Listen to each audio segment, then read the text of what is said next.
नमस्कार, प्रणाम। कैसे हो आप सब? आशा करते हैं आप लोग बढ़िया होंगे। तो देखो, ट्रेंडिंग स्टार खेसारी लाल यादव का ना एक नया गाना आने वाला है। गाना आपको बहुत जल्द आपको मार्केट में आ जाएगा। फिलहाल तो टीजर आएगा, गाना कंप्लीट हो गया है। किसके साथ होने वाला है ये गाना? तो जी हाँ, आकांक्षा पुरी और खेसारी लाल यादव आपको वीडियो में नजर आएंगे।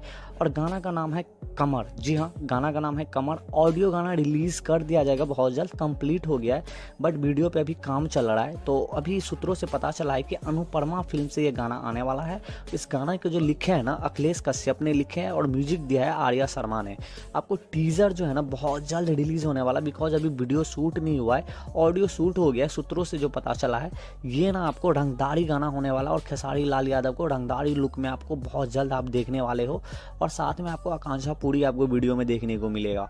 तो भाई ये गाना अभी इसलिए होल्ड किया हुआ है क्योंकि इसका वीडियो ना अभी शूट नहीं हुआ है, अभी ऑडियो कंप्लीट हो गया है, तो वीडियो पे काम चल रहा है। तो आई होप ये गाना ना बहुत तगड़ा रिलीज होने वाला है मार्केट में और बहुत तगड़ा व्यूज लेके आएगा। तो आप लोग इस गाने को प्यार और दुलार जरूर देना। जब तक के लिए बाय बाय, जय हिंद यारो।